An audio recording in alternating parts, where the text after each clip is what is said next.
Indonesia merupakan negara yang amat kaya akan suku, budaya, dan agama di dalamnya.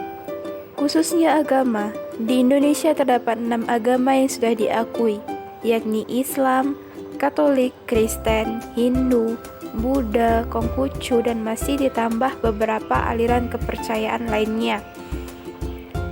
Keanekaragaman tersebut bagai pedang bermata dua, dapat menjadi kelebihan dan kekuatan negara serta daya tarik itu sendiri, namun juga dapat menjadi kelemahan dan sumber masalah pemecah kesatuan dan kedaulatan suatu negara.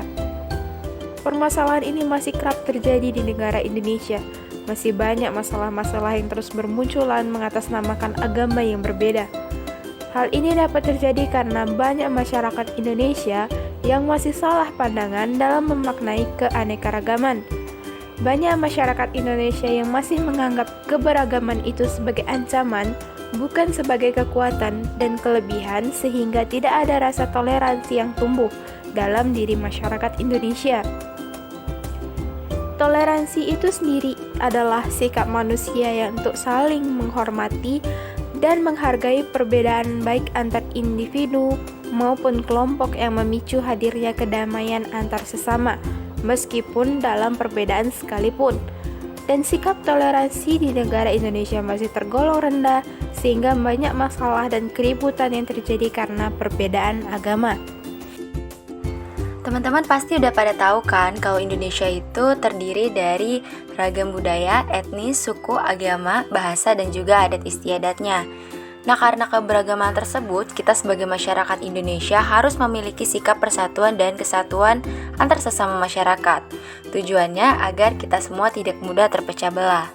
Di sisi lain, ada faktor yang mendorong terjadinya persatuan dan kesatuan antar masyarakat. Apa sajakah itu? Check it out! Yang pertama adalah faktor sejarah yang menimbulkan rasa senasib seperjuangan. Dalam mencapai kemerdekaan, masyarakat Indonesia menjalani perjuangan yang sangat panjang. Perasaan senasib seperjuangan itu membangun semangat persatuan dan kesatuan bangsa Indonesia. Yang kedua, keinginan untuk bersatu sesuai pernyataan dalam Sumpah Pemuda. Teman-teman masih pada ingat kan dengan isi Sumpah Pemuda? Kalau ingat pasti tahu dong apa yang dimaksud dari faktor kedua ini. Bagi yang agak lupa, aku ingatkan kembali deh. Jadi Sumpah Pemuda itu berisi ikrar yang menunjukkan tekad seluruh pemuda Indonesia untuk melawan penjajah demi mempersatukan seluruh rakyat Indonesia dalam meraih perjuangan kemerdekaan. Dalam isi rumusan Sumpah Pemuda terkandung nilai utama, yaitu tanah air, rasa satu kebangsaan, satu bahasa, yaitu rasa persatuan terhadap Indonesia. Lalu faktor yang ketiga adalah rasa cinta tanah air di kalangan bangsa Indonesia. Aku kasih contoh nih ya teman-teman. Jika ada seseorang, komunitas, ataupun hal lain dari negara luar yang menjelekkan negara kita, maka netizen plus 62 atau netizen dari negara kita itu akan bersatu dan membela habis-habisan negara kita. Walaupun hanya melalui ketikan, tapi itu juga termasuk cinta tanah air loh. Nah, faktor yang keempat adalah rasa bela berkorban untuk kepentingan bangsa dan negara. Banyak kepentingan pribadi yang ditinggalkan para pahlawan kita terdahulu demi memperjuangkan kepentingan atau kemerdekaan bangsa dan negara. Sikap rela berkorban demi kepentingan bangsa tersebut merupakan modal penting bagi bangsa Indonesia untuk mewujudkan persatuan dan kesatuan. Next adalah Pancasila. Pancasila dasar negara, rakyat adil makmur sentosa. Nah, teman-teman masih ingat nggak penggalan dari lagu apa? Yap, bener banget, lagu Garuda Pancasila. Jadi, seperti penggalan lagu tersebut, Pancasila adalah dasar negara kita. Dan sila ketiga Pancasila adalah persatuan Indonesia. Oleh karena itu, penerapan nilai-nilai Pancasila dalam kehidupan sehari-hari bisa menjadi satu di antara faktor pendorong persatuan dan kesatuan bangsa. The last but not least adalah Bhinneka Tunggal Ika. Nah, kita semua pada tahu dong artinya. Bhinneka Tunggal Ika adalah semboyan dari negara kita yang artinya walau berbeda-beda tetap satu jua. Jadi walaupun Indonesia itu negara majemuk dan multikultural, bangsa Indonesia tidak terpecah belah melainkan tetap bersatu demi keutuhan NKRI tercinta. Nah, itu tadi adalah faktor yang paling penting dalam menjaga persatuan dan kesatuan bangsa Indonesia. Apabila faktor tersebut tidak ada, kemungkinan akan terjadi keadaan yang mengancam keutuhan NKRI. Wow, serem banget ya.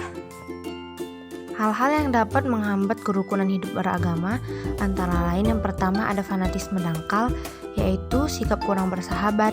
cara-cara agresif dalam dakwah agama yang ditujukan kepada orang yang telah beragama, dan pendirian tempat ibadah tanpa mengindahkan peraturan perundang-undangan yang berlaku.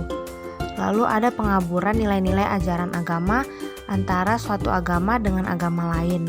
Lalu munculnya berbagai sekte keagamaan dan kurang memahami ajaran agama tersebut.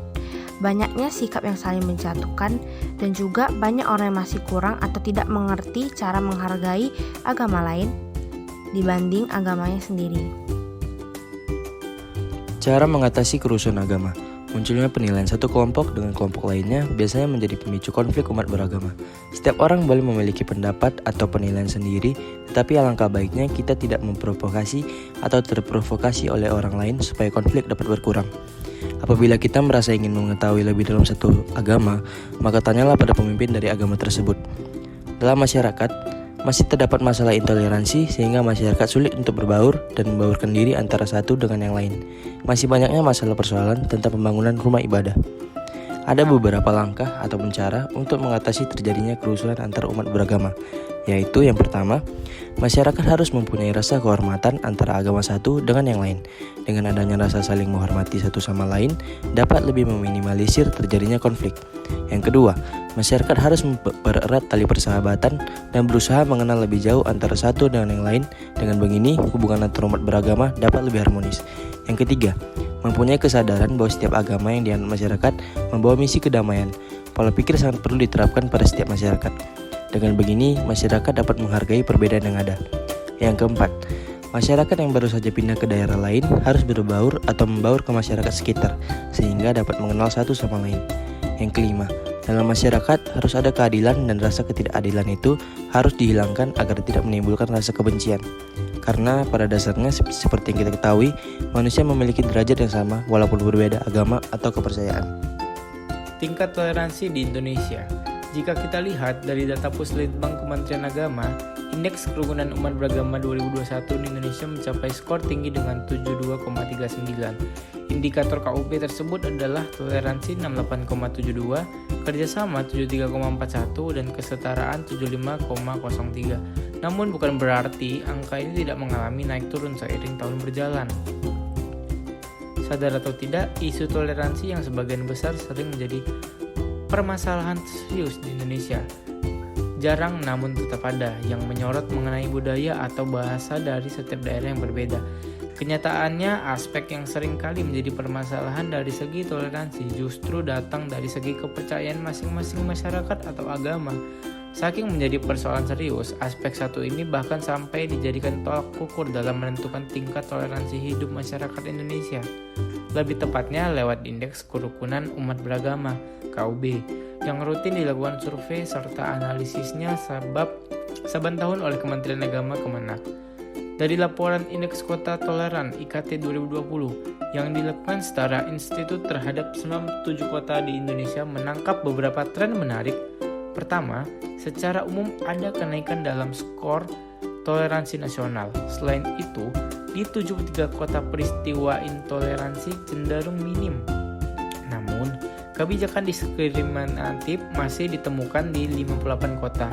Inklusi sosial berbasis agama masih menjadi pekerjaan rumah kota-kota di Indonesia. Sedangkan terkait tindakan toleransi, kecenderungannya berimbang antara kota yang sudah melakukan dan masih kurang.